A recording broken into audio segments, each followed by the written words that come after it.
Welcome to Talkin' Waukesha, the podcast where every conversation springs to life. I'm Andrew Nofke. And I'm Anthony Terrell. And we're your hosts for today's journey into the heart of Waukesha. Whether you're a local or just passing through, join us as we explore the stories, people, and hidden gems that make Waukesha truly special. From community events to personal anecdotes, we're here to bring you the pulse of our vibrant town. So grab your favorite beverage, sit back, and let's dive into another episode of Talkin' Waukesha, where every conversation springs to life. All right, welcome back to another episode of Talkin' Waukesha. We're here with Aaron Lehnert, who is the Forestry Supervisor and City Forester for the City of Waukesha. Welcome. Thanks for having me. So first question we have is, can you tell us a little bit about your background and how you became an arborist? And, you know, it's a long, lengthy question here, but and a little bit about what an arborist does. Sure. So when let's go back to when I was in high school. I worked at a greenhouse for a couple of years, and then, I got to learn about plants and how they grow and propagation. So that's kind of where my work in the green industry started. From there, I went to school at the University of Wisconsin, Stevens Point. I started studying forestry, and while there, I learned about another major called urban forestry, more focused toward municipal forestry. So I ended up transferring into that program. Upon graduation, I worked in the private sector as an arborist for a while, and before becoming an arborist for the city of Waukesha.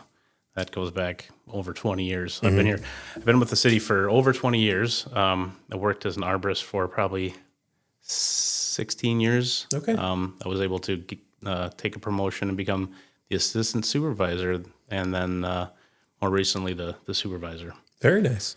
So you've always had kind of a passion for green life and trees and things like that. Yeah, I like nature. I like being outside. I think that's a pretty common denominator in the industry. People want to be outside and enjoy the nice weather. Well, I mean, that's around here. It's not always nice, but right.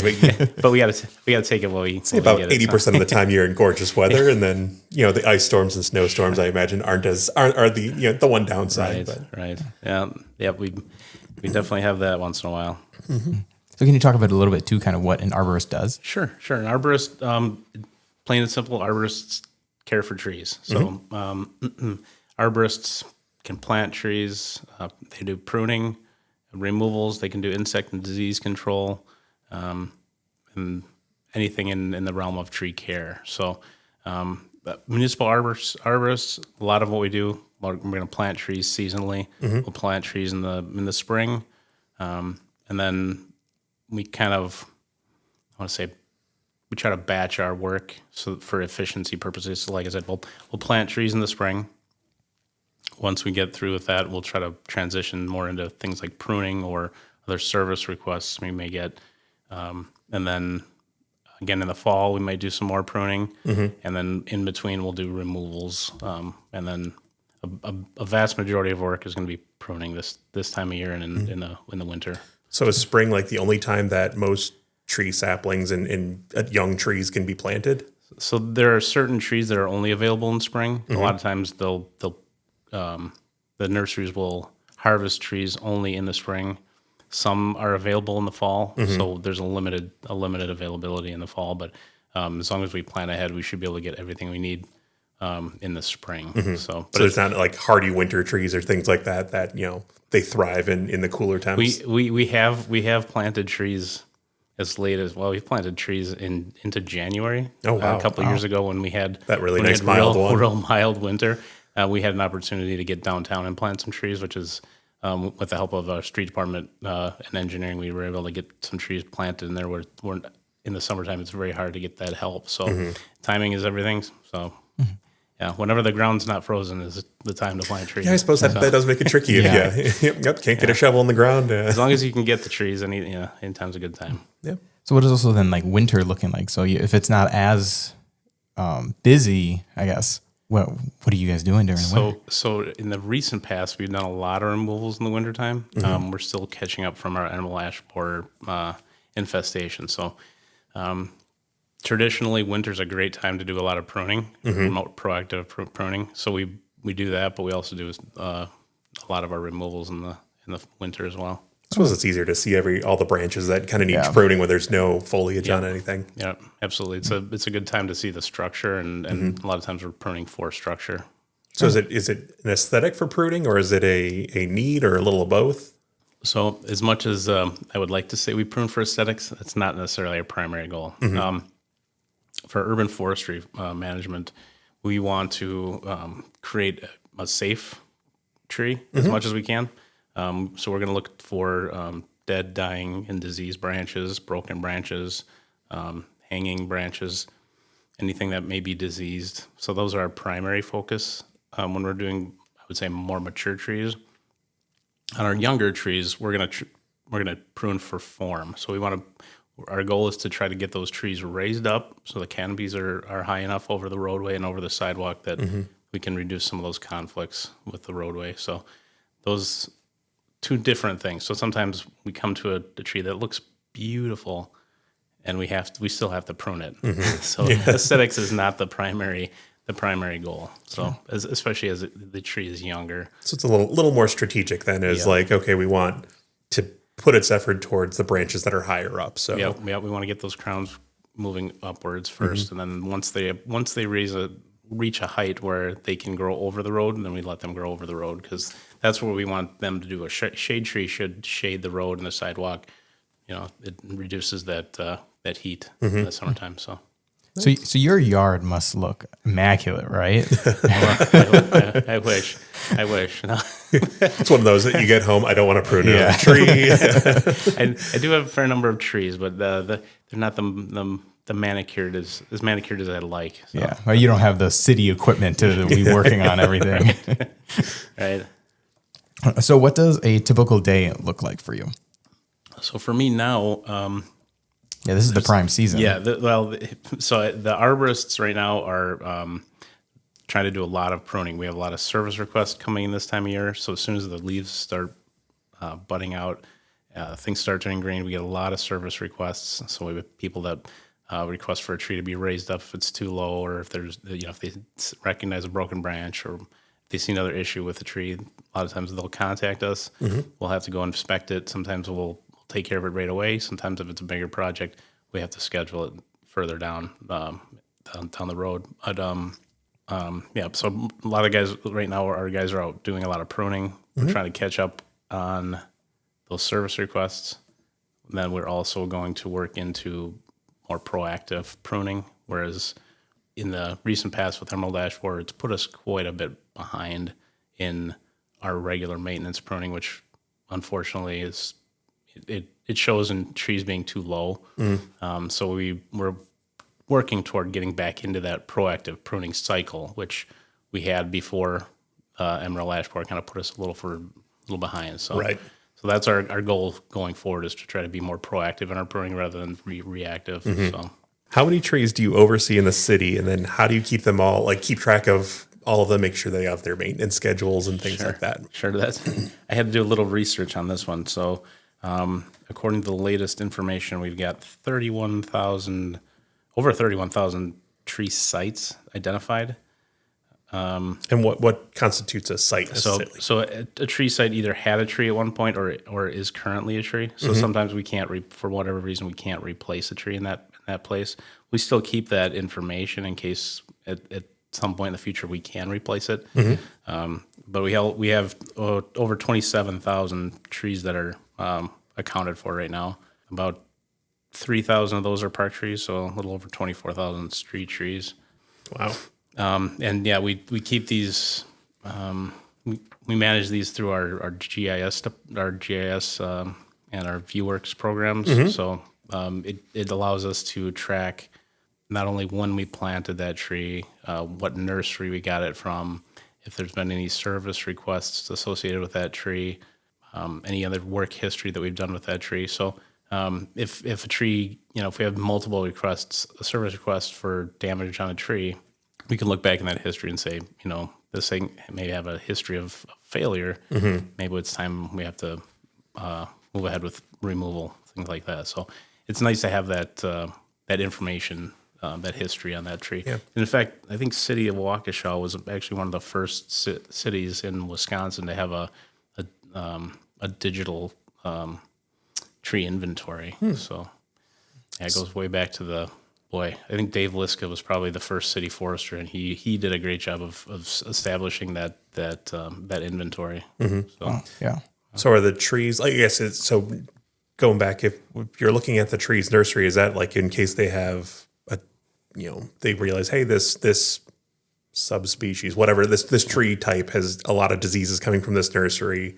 Maybe we need to monitor these trees more or kind of do something about that, or is there more that goes into that? No, correct. That's you're right on. So in fact, this year we had we're starting to get some questions on some trees that maybe didn't do well over the winter. We can go back and look at those trees and see which nurseries we got them from. If it looks like the entire crop that we put in from that nursery, or that all the species, or if a certain species is having a problem, we can go back to that nursery and say, hey, are you guys seeing a problem with these? Or, we've obviously noticed it here, and sometimes we can benefit with potentially replacing those trees. Oh, nice. So yeah, it's helpful to have that information. But we track all information is, like I said, the tree size, height, diameter, condition, and more than that, if we wanted to, we could add information. So Nice. yeah, it's great. Helpful. So on the trees themselves, there's not like a physical number that's like nailed into a tree like you'd see on like an arboretum. It's all digital. It's all based on that aerial imagery and the GIS information. Nice. And then of that 27,000 trees that we have, those are just the trees the city maintains, right? That's not even including. These are just managed trees. These are individually managed trees. They're not including right-of-way trees or parkland that's more wild areas. This is just individual trees. So if you have like a natural area that may have 20, 30,000 trees, it's like, yep. That's not even in there. Yeah. That's for, nature to deal with. Yeah. Unless it crosses a path, I imagine, at some point. Right. Once it lands on the right of way, then it's our responsibility. Okay. So what sort of trees grow well in Waukesha, and what type of trees do we typically plant and why? Ooh, okay. This is a good one. I just did some investigating too, and on this one, we have 48 individual species of trees that we plant, and even amongst those species, there are certain species that are broken down into different cultivars. So a maple tree, it can be multiple different cultivars of maple. So it could be a red like maple. It's like sugar maples and stuff like that, and trident maples. So it's a bigger number than that, but as far as what trees grow well, that's mostly based on cold hardiness around here. Certain trees do better not on the streets because of salt tolerance or intolerance. So we kind of have to have a smaller palette for the street trees, and where we can expand that palette in the parks. A lot of times, like trees that have like larger fruit, like nut trees, they'll have to be relegated to parkland. So we still want those trees. We still want that diversity, but it just doesn't make sense on the street. Yeah, falling on people's cars and stuff. Yeah, like and that. we do, and there are still some of those trees out there. They're just natural growing black walnut trees and things like that. They're kind of trees from that were planted in the past, and then we've learned that we don't want to plant those again in the future. So we're learning as we go, and we're trying to make better choices. So how do you decide on what types of cold hardy trees are good for the biodiversity of Waukesha? Right, so with our tree inventory, we have a breakdown of all the different trees that we have, and I can look at our top 10 trees here. Number one is maple, and that's almost 40% of our urban canopy in our street trees. So that's pretty strong. That's a tree that everybody loves. Everybody loves the maple, and for good reason. They have great fall color generally, and they do well here. But that's a big number. That's a big percentage. Yeah. So we're doing our best to try to diversify away from maple. We still need maple in the canopy for sure, but 40% is way too high. Number two comes in with linden, and that's only 11% of our canopy. Okay. So there's a big drop from first to second. And ash, believe it or not, ash is still number 4 at just under 10%. So we still have plenty of ash trees. Let's see, number 4 or 3 is honey locust. Then we have hackberry, oak trees, lilac, elm trees, and crabapple trees. That kind of rounds out the top 10, if I'm counting that right. There's a couple species and that aren't like your run of the mill ones. I don't think necessarily that you expect. So yeah, oak trees. There's certain oak trees that that do better than others. And yeah, they still have some nuts, but we think they're not like a walnut where it's going to do some physical harm. A couple acorns are fine here and there. So we have it helps with the urban wildlife too. So we don't want to have a complete desert of trees. So. Are there certain trees that kind of play well with each other, where the flowering of one tree helps with the insects and pollinators? Sure, there are certain trees that flower at certain times that'll cross pollinate. That's not necessarily something that we are focused on planting for, but certainly we have flowering trees like our tree lilac, our crabapple trees, all of our trees that are seed grown are going to have potential for flowering. Certain cultivars we want to like our ginkgo trees.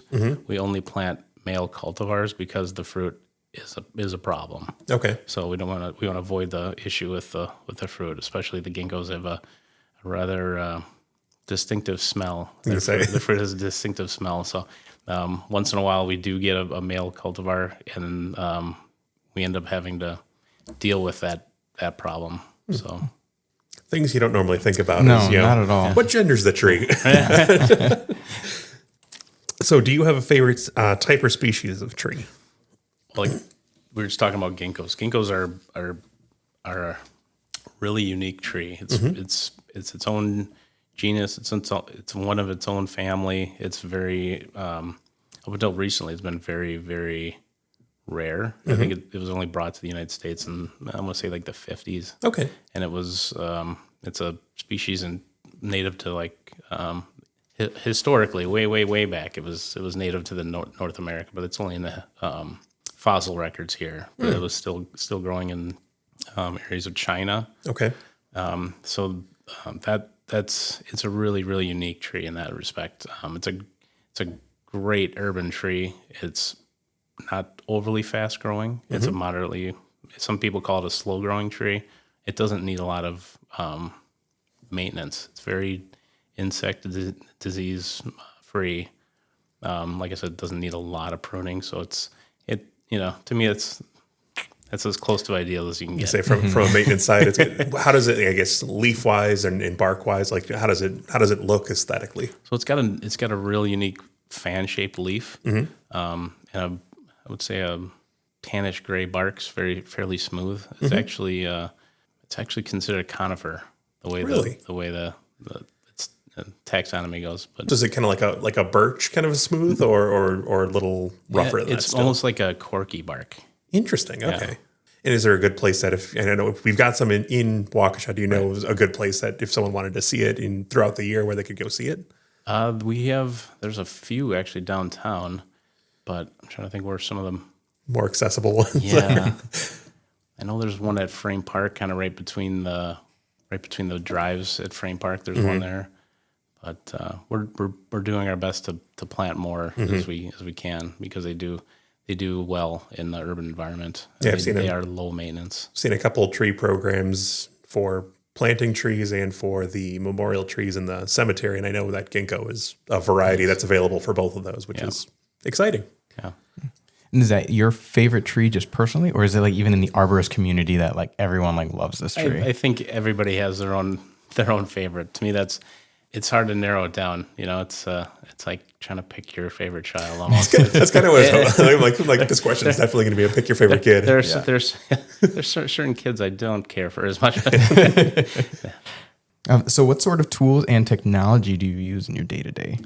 So for me, I use a lot of the GIS system and just maintaining our inventory, our work orders, and our service requests all on computer. So that's the technology that I rely on daily.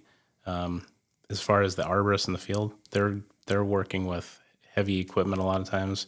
So big loaders, chippers, big dump trucks.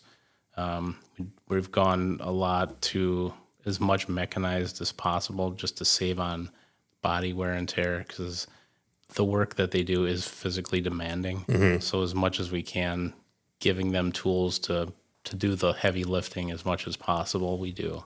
So no hand pruners and hand saws and stuff like that. Those are still tools in the toolbox, but they have, like I said, it's giving them the correct tools so that they can choose what they need in the field. Sure. So what sorts of innovations or trends are you seeing that will transform urban forestry in the near future?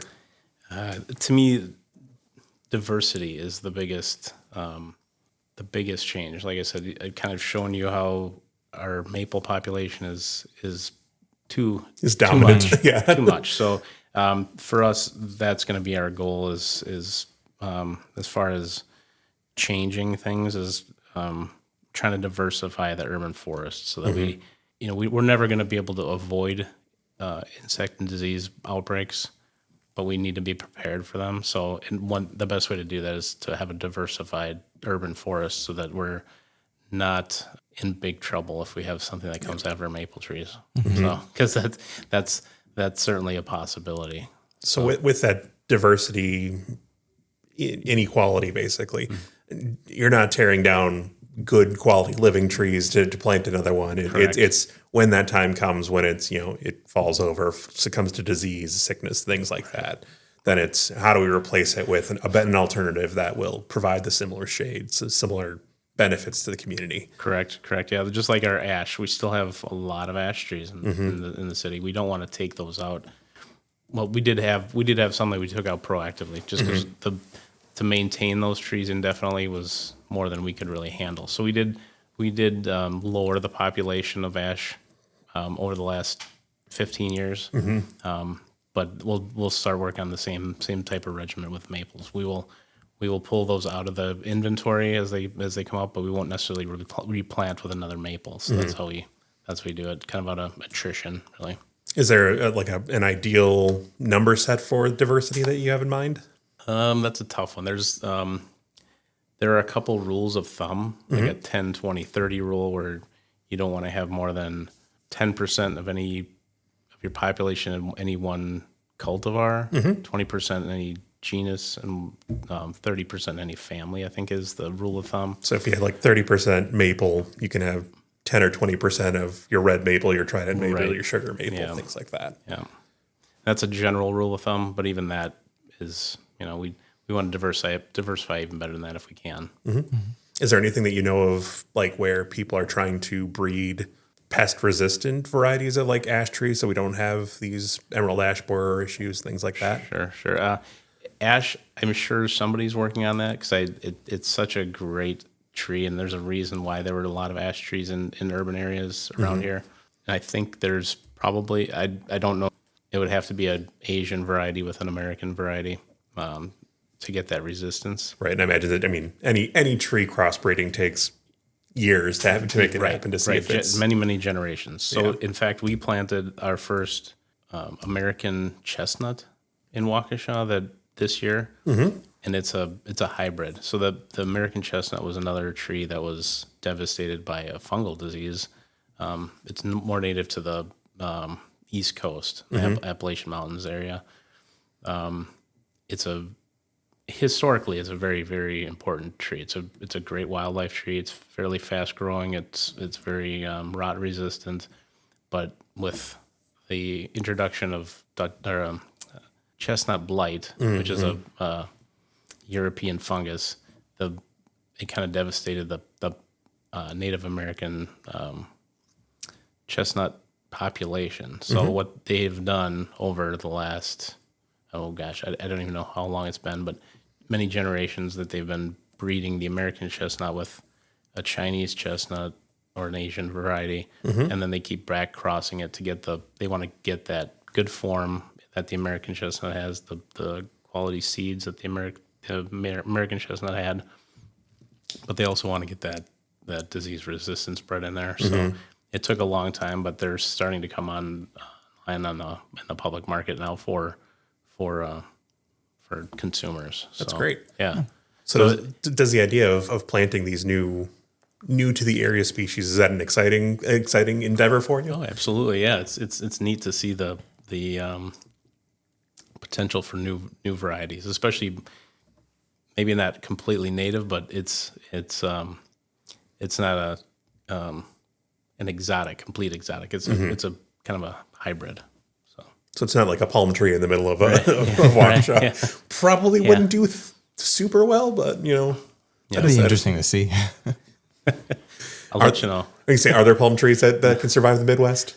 Not that I'm aware of. I think there's some hardy bananas I've heard of, but That could be fun. Not one that we're going to be planting anytime soon. I've heard of hardy bamboo, so hardy, Yep. getting closer to hardy tropicals. So what are some of the biggest challenges you and your team face managing trees in Waukesha?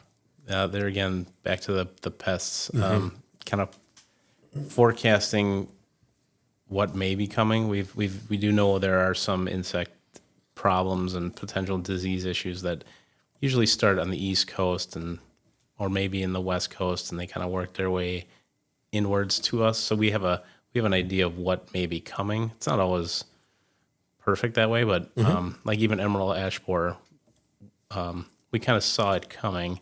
So trying to plan ahead and reduce those conflicts if we can, or at least manage them as best we can. I see that as one of the bigger ones for sure. What would happen if you didn't do anything about that? Well, that would be devastating. I guess. So what would be the effects? If you could just imagine losing, like if we had something that came and took all of our maple trees out of our canopy, and this is just the street trees. This doesn't count, backyard trees and wild trees and things like that. So if we had something that came and devastated all of our maple trees, it would be very, very devastating. If it when you look back at like Dutch elm disease, if we're familiar with that, that was a fungal disease that came in. There was very little proactive like insect or fungicides for that. Those came along a little bit later, but as it was moving kind of through the area, it was whole streets were having to be cut down. It would be very, very, very devastating. Yeah. So what are the kind of side effects of having to remove such large plots of trees in an urban environment? Yeah. So obviously the shade is the biggest change. You're gonna have going from a shade filled street to a sun filled street. You have a lot more stormwater runoff. You could have some more erosion because you don't have that canopy catching some of that rainfall. So you have a lot of more devastating storm events, some damaging storm events. So. And then in terms of the heat, I imagine there's wear and tear on the concrete now. If it's not shaded, would be due to extreme heating and cooling and natural bouncing within the ozone layer and adding to extra heat. Right, absolutely. Yep, the shade does help asphalt last longer to an extent, and obviously there's changes in property value as well. So just from an aesthetic and just good value, right. And so how do these diseases then develop? Is it just like a normal disease you can get where it's just evolution of other past ones? So most of the diseases that we deal with are exotic from, like I said, Europe or Asia. With the global trade, it's almost impossible to, as much as they want to try to prevent those things from coming in, something inevitably will get brought into the United States, and then Sometimes they can quarantine those once they do find an outbreak, but depending on the insect, how it moves, and how it reproduces, it may be impossible. I know they did try with emerald ash borer once they found that in Detroit. They tried quarantining and they really wanted to try to keep that from moving across the country. Unfortunately, it wasn't successful, but they do try as much as they can to try to, once they do find those outbreaks, to try to quarantine them. Yeah. So how do we, like when an emerald ash borer is there, there's evidence of it showing up, or you start seeing the actual insect itself, how do you deal with those kind of pests, disease, and invasive species as they're being found and reported? So a lot of times there will be a chemical that we can try to treat a tree with. So believe it or not, we still have elms that are in the city of Waukesha that we've been treating for over 40 years. So we're still treating some elms for Dutch elm disease. So there are fungicides for those fungal issues. We're treating our ash trees against the emerald ash borer with an insecticide.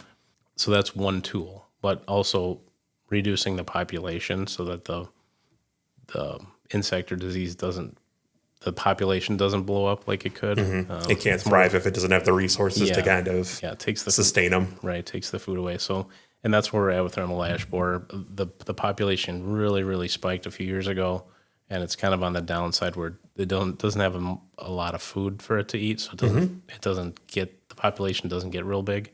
So it makes it a little easier on us. We can still manage those trees then that are still here, those ash trees. So, yeah, it's a combination of like sanitation, removing the dead or diseased trees, or infected trees. Yeah, like I said, reducing population if it could be a tool, and then treating with an insecticide or herbicide, or not an herbicide, insecticide or a fungicide if it's a fungal disease.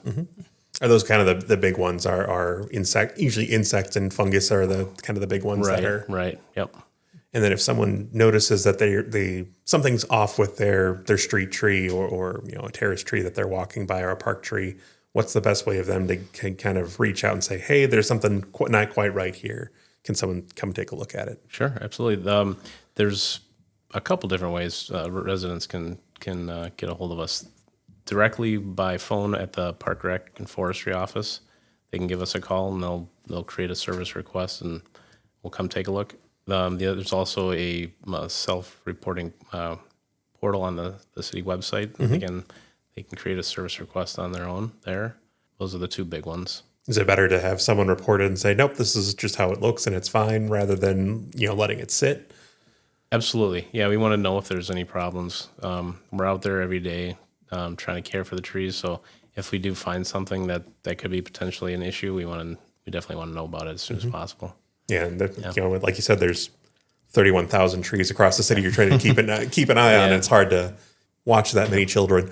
Right. Yeah. It doesn't mean everything's an emergency, but at least we can get notice of it and take a look. Perfect. Sure.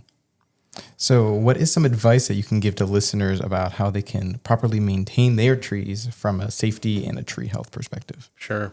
My recommendation is to hire a certified arborist. So you can find a certified arborist if you just Google certified arborist. There's a way to search for certified arborist. There's a couple different websites you can look at. There's the International Society of Arboriculture. That's kind of like it's an international organization. Our local chapter is the Wisconsin Arborist Association. If you find their website, there's also a arborist for hire page on that website. Arborists are specifically trained to care for trees. It would be the resource I would recommend you look for if you're looking to care for your tree. Would an arborist be able to help with shrubs and other kind of smaller bushes and stuff like that as well? Most likely. Yeah, most arborists have some knowledge of other trees, the horticultural arts. Yeah, and if not, they may be able to recommend somebody. And if we need, need someone to, make a topiary, or is that a good option as well? Sure. I don't want to speak for anybody, but it's possible. Yeah, I imagine if you love plants to a certain degree, you start going further and further. And when it comes to bigger trees, though, you definitely want to hire a certified arborist. Usually, the certified arborists are going to have the knowledge. They're going to have the liability insurance and, like I said, just the know-how.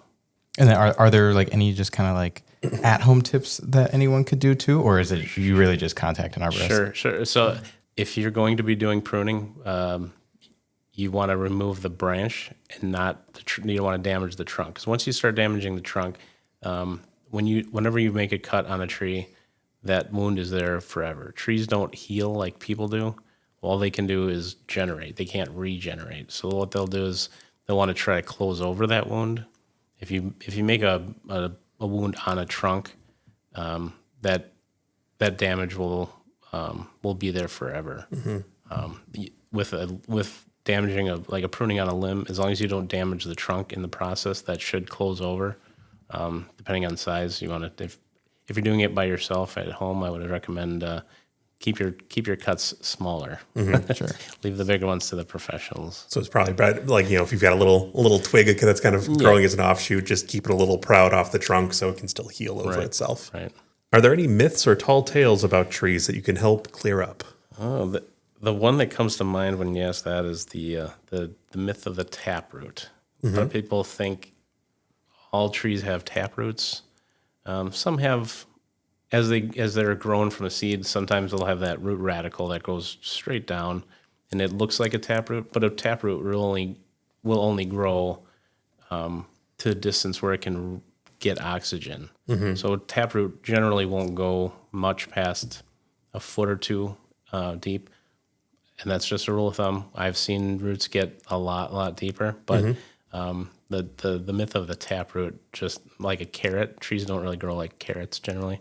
They're going to grow more like, the root systems are more like a dinner plate. They're more horizontal. They want to stay in that top maybe foot of soil. They need the nutrients and the oxygen. Oxygen is really the limiting factor in root growth. So if they can't get the moisture and the nutrients and the oxygen, they can't grow there. So that's why we don't see roots generally growing under roadways, because they just can't get the oxygen.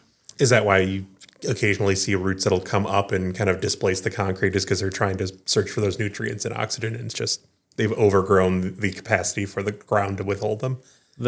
So when it comes to roots coming out of the ground, a lot of times it's when the ground is too compact for them to grow into the roots, into the soil. Sometimes they will kind of come up in that respect. So roots are very path of least resistance. They'll kind of go where they can. Like I said, it's generally the oxygen that'll be the limiting factor. And when soils get really compacted, they can't circulate oxygen into that area, so they just limits them from growing in that area. So, and is it true that the roots of a tree are generally twice as big as the canopy of the tree? That's a good thought. It can be a lot more than that. Okay. It's hard. It's so hard to say. But yeah, that's it. Roots do go further out than the tree is high. So, but to say it's 2, I've heard it can be upwards of 6 or 7. So wow. It kind of depends on the soil type and the tree. It's a big root system. Yeah. But regardless, it's bigger than the height of the tree. Yep. And then what about the ability for trees to communicate with each other? Sure. No, that's certainly a thing. And I know that there's obviously I don't know if there's any definitive explanation, but there are ways that trees can react to an outside force. So whether if a tree gets infected with an insect or disease, sometimes it can change how the other trees will react, because they sense that's coming, I guess. But is it like a pheromone release kind of a thing, or just that I'm not 100% sure on that, because I know there has been some research on that, and it seems to be like that they do react differently. So, interesting. Yeah. if you call that communication. Yeah. Communication as much as they can. Yeah, exactly. So are there any resources, websites, or programs you would recommend for people who want to learn or get more involved in arboriculture? Arboriculture, there it is. Okay, thank you. Arborism. Arborism, Yeah, so like I said before, the International Society of Arboriculture is it's an international organization. It's a professional organization that a lot of our arborists are members of. Mm-hmm. Also, the Wisconsin Arborist Association, which is the state chapter. They've got great resources, and is also Arbor Day. The Arbor Day Foundation is also a great resource in learning how trees grow. And then I guess the last question before we go through our rapid fire questions, which are a little bit, not this hasn't been fun, but a little more fun and a little more off the cuff. Sure. So what is the most rewarding part of your job? To me, Well, the easy answer is planting trees. That's when I plant a tree, I plant it not for me, not for today, but it's for the future. I just think about how what I do is going to hopefully benefit the future. Do you have any estimate of how many trees you've probably planted? Like, have you beaten Johnny Appleseed yet? You think? Oh boy, I haven't even thought about it. It'd be a wild guess. You think you're in the tens of thousands, hundreds of thousands, millions? Probably not even tens of thousands yet, but thousands for sure. That's great. Yeah. Do you ever find yourself driving around town and it's like, yeah, I planted that tree, and sure. Going from young tree to going from a tree that's that you can just about pick up with your hand to a tree that kids can climb or even adults can climb. And, Did you find yourself being a tree climber as a kid? Honestly, I don't remember being a big tree climber as a kid, but I definitely learned as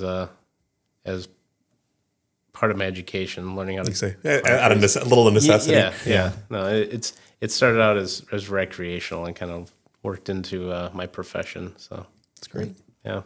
Got to ask too. Does anyone ever ask you or compare you to the Lorax at all? Does anyone ever say like you speak for the trees, right? Like, kind of, yeah. You get that connection a lot. Yeah.